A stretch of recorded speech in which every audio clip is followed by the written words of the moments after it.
అందరికీ నమస్కారం. నా ఛానల్లోకి మీ అందరికీ స్వాగతం. ఈ రోజు మా ఫ్యామిలీ అందరం ద్వారపుడి వెళ్ళబోతున్నాం. మేమైతే ద్వారపుడి వెళ్ళడం ఫస్ట్ టైం. నాతో పాటు ఆ ద్వారపుడి టెంపుల్ ని మీరు కూడా చూసేయండి. ఇక్కడ మీకు ఒక కుక్క కనిపిస్తుంది కదా, అది మా ఇంటి దగ్గరదే. మేము ఎప్పుడు బ్యాగ్స్ తో కనిపించినా మేము ఎక్కడికో వెళ్ళిపోతున్నామని మాతో పాటు రైల్వే స్టేషన్ కి కూడా వచ్చేసింది. ఒకసారి అయితే ట్రైన్ కూడా ఎక్కేసింది మాతో పాటు. నార్మల్ టైంలో వెంట రాదు, కానీ ఇలా బ్యాగ్స్ తో కనిపిస్తే మాత్రం తప్పకుండా వచ్చింది. దాన్ని మేము ముద్దుగా అవతారని పిలుస్తాం. ఇంకా ట్రిప్ విషయానికి వస్తే ట్రైన్ అయితే అస్సలు కాలేదు. ఇంకా ద్వారపుడి దగ్గరే కదా అని అక్కడక్కడ అందరం సెటిల్ అయిపోయాం. ఇంకా అలా చూస్తూ ఉండగా గోదావరి వచ్చింది. మీలో ఎంతమందికి ఇలా ట్రైన్ నుంచి గోదావరి చూడడం అంటే చాలా ఇష్టం? ఇంకా ట్రైన్ దిగగానే టిఫిన్ చేసి బయటకు వెళ్ళాం. బయటికి వెళ్ళగానే ఆటోలు చాలాసేపు రాలేదు బస్ స్టాండ్కి. సరే ఒక ట్రైన్ ఉందని చెప్పి మళ్ళీ స్టేషన్లోకి వెళ్ళాం. ఇంకా ఆ ట్రైన్ కూడా లేట్ అవుతుందంటే మళ్ళీ బయటకు వచ్చి ఆటో మాట్లాడుకుని బస్ స్టాండ్కి వచ్చాం. మేము వెళ్ళింది మేలో, కరెక్ట్గా సమ్మర్ టైం. అప్పటికే ఆ ట్రైన్ జర్నీకి బస్ జర్నీకి ఓపికలు అయిపోయాయి. ఇంతవరకు వచ్చినప్పుడు ఆ ప్లేస్ చూడాలి కదా, సో ఎంత ఓపిక లేకపోయినా ఓపిక తెచ్చుకోవాలి. దారిలో వెళ్తుండగా ఈ అమ్మవారి టెంపుల్ కనిపించింది. నాకైతే ఈ అమ్మవారు ఎవరో తెలీదు, మీకు తెలిస్తే కమెంట్ చేయండి. ఇంకా టెంపుల్కి వచ్చేసాం. మేము కరెక్ట్గా టెంపుల్కి రీచ్ అయ్యేటప్పటికి 10:30 అలా అయిపోయింది. టెంపుల్లోకి ఎంటర్ అవ్వగానే హరిహరుల విగ్రహం కనిపిస్తుంది. అటు ఇటు మాల వేసుకొని కూడా ఉంటారు. సమ్మర్ కదా, టెంపుల్కి వచ్చిన వాళ్ళందరికీ మజ్జిగ కూడా ఇస్తున్నారు ఇక్కడ. సరే, ఇప్పుడు ఈ ఆలయ విశిష్ట గురించి తెలుసుకుందాం. ఈ ఆలయాన్ని ఆంధ్ర శబరిమల అని కూడా పిలుస్తారు.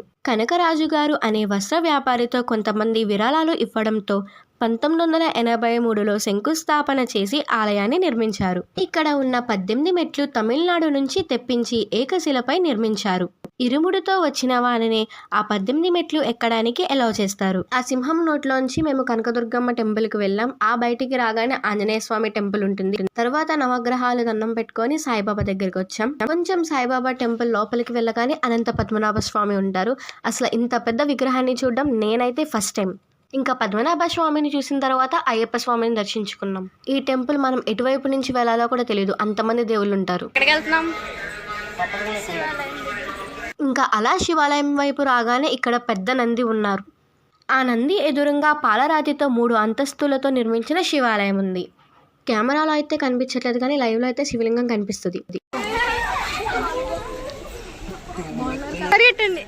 ఇక్కడైతే ఆ మెట్లు మామూలుగా మండట్లేదు. అందరూ పరిగెడుతుంటే మేము మాత్రం చక్కగా హాయిగా ఉన్నట్టు నడుస్తాం, కానీ మాకు కాలుతున్నాయి కాళ్ళు. ఇంకా నెక్స్ట్ మేము పెద్ద అంకాల పరమేశ్వరి అమ్మవారి దగ్గరికి వచ్చాం. ఇక్కడ అమ్మవారికి ఉప్పు సమర్పిస్తారు.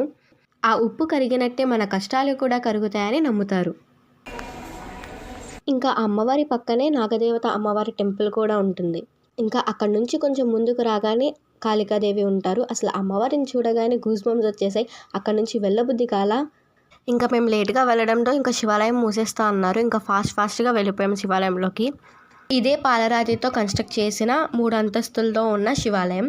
1989లో కంచి కామకోటి పీఠాధిపతి అయిన శ్రీ జయేంద్ర సరస్వతి గారు చేతుల మీదుగా అయ్యప్ప స్వామి పంచలోహ విగ్రహాన్ని ప్రతిష్ఠించారు. శబరిమలకు వెళ్ళలేని వారు ఇక్కడకు వచ్చి వారి దీక్షను విరమించుకుంటారు. ఇంకా ఆ 3 ఫ్లోర్స్ని దండం పెట్టుకున్న తర్వాత కిందకు రాగానే లెఫ్ట్ సైడ్ నుంచి ఆదియోగి స్టాట్యూకి దారి ఉంటుంది. అక్కడ నుంచి మనం రైట్కి వెళ్ళగానే స్టాట్యూ ఫ్రంట్ సైడ్కి వెళ్ళొచ్చు. అదే లెఫ్ట్ సైడ్ వెళ్తే అక్కడ శివాలయం ఉంటుంది చిన్నగా. అక్కడ ఫోన్స్ ఎలా ఉండదు. నిజంగా లోపలికి వెళ్ళగానే ఎంతో ప్రశాంతంగా అనిపిస్తుంది. ఇంకా ఆ ఆదియోగి స్టాట్యూ ఎదురుగానే వెంకటేశ్వర స్వామి స్టాట్యూ కూడా కడుతున్నారు. ఇంకా ఫ్యామిలీ అందరం ఒక గ్రూప్ ఫోటో దిగేసి కిందకు వెళ్తున్నాం. కింద వెళ్ళగానే నటరాజస్వామి వారు ఉంటారు. తర్వాత మేము వారాహి అమ్మవారి టెంపుల్కి వెళ్ళాం. వారాహి అమ్మవారి టెంపుల్ బయట నుంచి వస్తుంటేనే ఆంజనేయ స్వామి విగ్రహం కూడా ఉంటుంది. ఇక్కడ మనకు ఉచిత అన్నప్రసాదం కూడా పెడతారు. ఇంకా తినగానే మేము బయటికి రాగానే భూగర్భ జ్యోతిర్లింగంకి వెళ్దాం అనుకున్నాము, కానీ ఈలోపే అది కూడా క్లోజ్ చేసేసారు. ఇంకా పక్కనే ఉన్న టెంపుల్కి వెళ్ళాం. అక్కడ యమధర్మరాజు, సరస్వతీదేవి ఇలా అందరూ కొంతమంది దేవుళ్ళు ఉన్నారు. సరే, అదైపోయిన తర్వాత పైన వెంకటేశ్వర స్వామి దగ్గరికి వెళ్ళాము చూద్దామని. ఆ టెంపుల్ కూడా క్లోజ్ చేసేసారు. నేను నిజంగా చాలా ఫీల్ అయ్యా. నేను ఆ టెంపులే చూద్దామని వచ్చినప్పటి నుంచి అనుకుంటున్నా, కానీ క్లోజ్ చేసేసారు. ఏం చేయలేం కదా. తర్వాత ఇంకా అక్కడ కృష్ణార్జునులు ఉన్నారు రథం మీద. సో ఇంకా ఎండ కాలు కాలినా కూడా కిందకి వెళ్ళి మరి చూసాము. కిందకి వెళ్ళిపోయాం. ఇలా చిన్న చిన్న విగ్రహాలు చాలా ఉన్నాయి ఇక్కడ. సో అంతా ఒక లుక్ వేసేయండి, ఇప్పుడు చూపిస్తాను.